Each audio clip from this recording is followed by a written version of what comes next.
بسم اللہ الرحمن الرحیم۔ السلام علیکم پیارے دوستو، کہا جاتا ہے کہ جب سے اللہ تعالیٰ نے اس کائنات کو وجود بخشا ہے، اس وقت سے لے کر آج تک اور شاید قیامت کی صبح تک کوئی ایسا واقعہ رونما نہ ہو کہ جس پر خود تاریخ کو بھی رونا آ گیا ہو، لیکن امام حسین رضی اللہ تعالیٰ عنہ کی شہادت کا واقعہ ایسا دردناک اور اندوناک واقعہ ہے کہ جس پر انسانوں کی سنگ دل تاریخ بھی ہچکیاں لے لے کر روتی رہی ہے۔ آج کی ویڈیو میں واقع کربلا کی مکمل تفصیل آپ کے لیے بیان کی جائے گی، لہٰذا ویڈیو کو سکپ مت کیجیے گا۔ تو چلیے شروع کرتے ہیں۔ دوستو، حضرت معاویہ رضی اللہ تعالیٰ عنہ کی وفات کے بعد تخت خلافت جب خالی ہوا تو یزید نے فوراً اپنی خلافت کا اعلان کر دیا، کیونکہ وہ پہلے سے ہی ولی عہد مقرر ہو چکا تھا۔ اس لیے اس نے امام حسین رضی اللہ تعالیٰ عنہ سے بھی اپنے ہاتھ پر بیعت کرنے کا مطالبہ کر دیا، لیکن امام حسین رضی اللہ تعالیٰ عنہ نے کسی کی پرواہ کیے بغیر اس بات کا سرعام اعلان کر دیا کہ یزید خلافت کا اہل نہیں ہے، اس لیے اسے خلیفۃ المسلمین نہیں بنایا جا سکتا۔ یزید کو جب اس بات کا علم ہوا تو اس نے والی مدینہ ولید بن عتبہ کو خط لکھا کہ وہ امام حسین رضی اللہ تعالیٰ عنہ کو میری بیعت پر مجبور کرے اور ان کو اس معاملے میں مزید کسی قسم کی مہلت نہ دے۔ ولید کے پاس جب یہ خط پہنچا تو وہ فکر میں پڑ گیا کہ اس حکم کی تعمیل وہ کس طرح کرے۔ چنانچہ اس نے سابق والی مدینہ مروان بن حکم کو مشورے کے لیے بلایا۔ اس نے کہا کہ اگر امام حسین رضی اللہ تعالیٰ عنہ یزید کے ہاتھ پر بیعت کر لیں تو ٹھیک، ورنہ ان کو یہیں پر قتل کر دیا جائے۔ نیز مروان نے امام حسین رضی اللہ تعالیٰ عنہ کے سامنے ولید سے کہا کہ ابھی امام حسین رضی اللہ تعالیٰ عنہ تمہارے ہاتھ میں ہے، اس لیے ان سے درگزر نہ کرو۔ اگر یہ تمہارے ہاتھ سے نکل گئے تو پھر دوبارہ کبھی تمہارے ہاتھ نہیں آئیں گے۔ لیکن ولید ایک عافیت پسند شخص تھا، اس نے مروان کی بات کی پرواہ کیے بغیر امام حسین رضی اللہ تعالیٰ عنہ کے لیے راستہ کھول دیا اور وہ واپس چل پڑے۔ مروان نے ولید کو ملامت کی کہ تو نے موقع ضائع کر دیا، مگر ولید نے کہا اللہ کی قسم میں امام حسین رضی اللہ تعالیٰ عنہ کو قتل کرنے سے ڈرتا ہوں، کہیں ایسا نہ ہو کہ قیامت کے دن وہ اپنے خون کا مطالبہ مجھ سے کر دیں، اس لیے کہ امام حسین رضی اللہ تعالیٰ عنہ کے خون کا مطالبہ جس کی گردن پر ہوگا وہ قیامت کے دن نجات نہیں پا سکے گا۔ چنانچہ امام حسین رضی اللہ تعالیٰ عنہ اپنے اہل عیال کو لے کر مدینہ منورہ سے نکل کر مکہ مکرمہ کی طرف چل دیے اور وہیں جا کر پناہ گزین ہو گئے۔ کہتے ہیں کہ جب یزید کو ولید کے عفو درگزر کا علم ہوا تو اس نے انہیں مدینہ سے معزول کر دیا۔ دوسری جانب اہل کوفہ کو جب اس بات کا علم ہوا کہ امام حسین رضی اللہ تعالیٰ عنہ نے یزید کی بیعت سے انکار کر دیا ہے تو کچھ حضرات سلمان بن سرد خزائی کے مکان پر جمع ہوئے اور امام حسین رضی اللہ تعالیٰ عنہ کو خط لکھا کہ ہم بھی یزید کے ہاتھ پر بیعت کرنے کے لیے تیار نہیں ہیں، آپ فوراً کوفہ تشریف لے آئیں، ہم سب آپ کے ہاتھ پر بیعت کر لیں گے اور یزید کی طرف سے مقرر کیے ہوئے کوفہ کے امیر نعمان بن بشیر کو یہاں سے نکال دیں گے۔ اس کے 2 دن بعد ان لوگوں نے اسی مضمون کا ایک خط امام حسین رضی اللہ تعالیٰ عنہ کی طرف لکھا اور چند دوسرے خطوط بھی آپ کے پاس بھیجے جن میں یزید کی شکایات اور اس کے خلاف اپنی نصرت و تعاون اور آپ کے ہاتھ پر بیعت کرنے کا یقین دلایا گیا تھا۔ اس کے علاوہ چند وفود بھی آپ کی خدمت میں بھیجے جن سے متاثر ہو کر امام حسین رضی اللہ تعالیٰ عنہ نے بڑی حکمت و دانش مندی سے یہ کام کیا کہ بجائے خود جانے کے اپنے چچا زاد بھائی مسلم بن عقیل کو کوفہ روانہ کیا اور ان کے ہاتھ یہ خط لکھ کر اہل کوفہ کی طرف بھیجا کہ میں اپنی جگہ اپنے چچا زاد بھائی مسلم بن عقیل رضی اللہ تعالیٰ عنہ کو بھیج رہا ہوں تاکہ یہ وہاں کے حالات کا جائزہ لے کر مجھے ان کی اطلاع دیں، اور اگر حالات درست ہوئے تو میں فوراً کوفہ پہنچ جاؤں گا۔ مسلم بن عقیل رضی اللہ تعالیٰ عنہ نے جب چند دن کوفہ میں گزارے تو انہیں اندازہ ہوا کہ یہ لوگ واقعتاً یزید کی بیعت سے متنفر اور امام حسین رضی اللہ تعالیٰ عنہ کی بیعت کے لیے بے چین ہیں۔ چنانچہ انہوں نے چند ہی دنوں میں اہل کوفہ سے 18,000 مسلمانوں کی امام حسین رضی اللہ تعالیٰ عنہ کے لیے بیعت کر لی اور حسب ہدایت امام حسین رضی اللہ تعالیٰ عنہ کو کوفہ آنے کی دعوت دے دی اور خط کے ذریعے آپ کو کوفہ کے حالات سے آگاہ کیا۔ دوسری جانب جب لوگوں میں یہ خبر مشہور ہوئی کہ امام حسین رضی اللہ تعالیٰ عنہ نے کوفہ جانے کا عزم کر لیا ہے تو بجز عبداللہ بن زبیر رضی اللہ تعالیٰ عنہ کے اور کسی نے آپ کو کوفہ جانے کا مشورہ نہیں دیا، بلکہ بہت سے حضرات آپ کی خدمت میں حاضر ہوئے اور آپ کو یہ مشورہ دیا کہ آپ کوفہ ہرگز نہ جائیں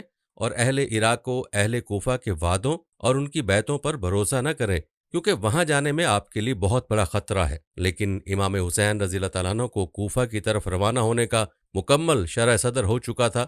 اس لیے آپ رضی اللہ تعالیٰ عنہ اپنی خداداد بصیرت اور دور اندیشی کے سبب مورخہ 8 یا 9 ذی الحج 60 ہجری کو مکہ مکرمہ سے کوفہ کے لیے روانہ ہو گئے۔ کوفہ میں جب ابن زیاد کو آپ کی آمد کی اطلاع ملی تو اس نے مقابلے کے لیے پیشگی ہی اپنا ایک سپاہی قادسیہ کی طرف روانہ کر دیا۔ امام حسین رضی اللہ تعالیٰ عنہ جب مقام زیالہ پر پہنچے تو آپ کو یہ المناک خبر پہنچی کہ آپ کے رضائی اور چچا زاد دونوں بھائیوں کو اہل کوفہ نے قتل کر دیا ہے۔ اب آپ نے اپنے تمام ساتھیوں کو ایک جگہ جمع کر کے ان سے فرمایا کہ اہل کوفہ نے ہمیں دھوکہ دیا ہے اور ہمارے متبعین ہم سے پھر گئے ہیں۔ امام حسین رضی اللہ تعالیٰ عنہ اور ان کے ساتھی ابھی راستے میں چل ہی رہے تھے کہ دوپہر کے وقت دور سے کچھ چیزیں حرکت کرتی نظر آئیں۔ غور کرنے پر معلوم ہوا کہ گھڑ سوار ہیں، اس لیے امام حسین رضی اللہ تعالیٰ عنہ اور آپ رضی اللہ تعالیٰ عنہ کے ساتھیوں نے ایک پہاڑی کے قریب پہنچ کر محاذ جنگ بنا لیا۔ ابھی یہ حضرات محاذ کی تیاری میں مصروف ہی تھے کہ 1000 گھڑ سواروں کی فوج حر بن یزید کی قیادت میں مقابلے پر آ گئی اور ان سے مقابلے کے لیے آ کر پڑاؤ ڈال دیا۔ حر بن یزید کو حسین بن نمیر نے 1000 گھڑ سواروں کی فوج دے کر قادسیہ بھیجا تھا، اس لیے یہ اور اس کا لشکر آ کر امام حسین رضی اللہ تعالیٰ عنہ کے مقابل ٹھہر گئے۔ امام حسین رضی اللہ تعالیٰ عنہ نے حر بن یزید سے فرمایا، تمہارا کیا ارادہ ہے؟ حر نے کہا، ہمارا ارادہ یہ ہے کہ ہم آپ کو ابن زیاد کے پاس پہنچا دیں۔ امام حسین رضی اللہ تعالیٰ عنہ نے فرمایا،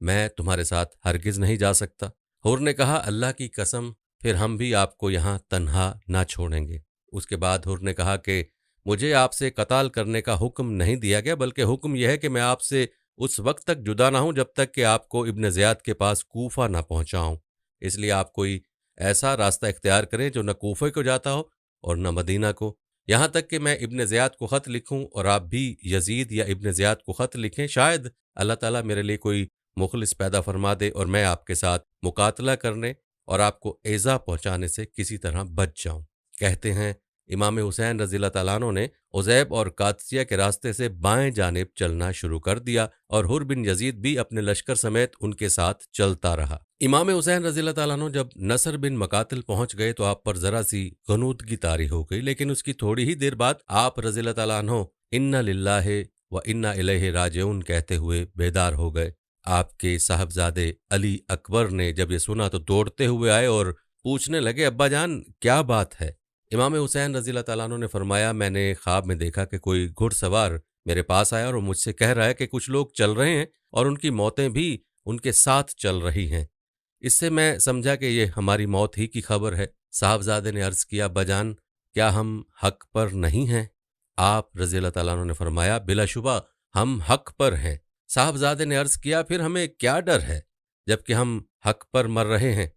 امام حسین رضی اللہ تعالیٰ عنہ نے ان کو شاباش دی اور فرمایا، واقعی تم نے اپنے باپ کا صحیح حق ادا کیا ہے۔ پیارے دوستو، اس کے بعد امام حسین رضی اللہ تعالیٰ عنہ آگے کی طرف چل دی اور جب مقام نینوا پر پہنچے تو ایک گھڑ سوار کوفہ سے آتا ہوا نظر آیا۔ یہ سب اس کی آمد میں اپنی سواریوں سے نیچے اتر گئے۔ اس نے آ کر امام حسین رضی اللہ تعالیٰ عنہ کو تو نہیں، البتہ حر بن یزید کو سلام کیا اور ابن زیاد کا خط اس کو دیا۔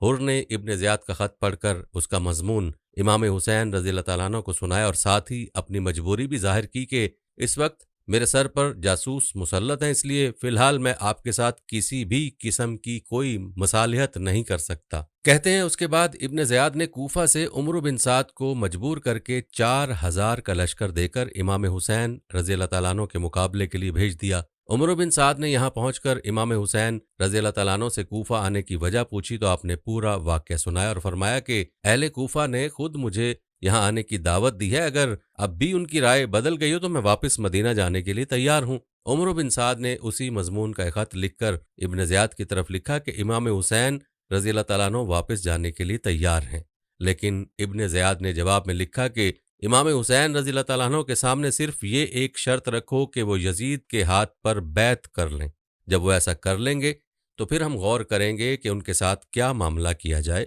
اور ساتھ ہی عمرو بن سعد کو یہ حکم دیا کہ وہ امام حسین رضی اللہ تعالیٰ عنہ اور ان کے ساتھیوں کا پانی بند کر دیں۔ دوستو، یاد رہے کہ یہ واقعہ امام حسین رضی اللہ تعالیٰ عنہ کی شہادت سے 3 دن پہلے کا ہے۔ چنانچہ عمرو بن سعد نے ان کا پانی بالکل بند کر دیا، یہاں تک کہ جب یہ سب حضرات پیاس کی شدت سے نڈھال ہوئے تو امام حسین رضی اللہ تعالیٰ عنہ نے اپنے بھائی عباس بن علی کو 30 گھوڑ سواروں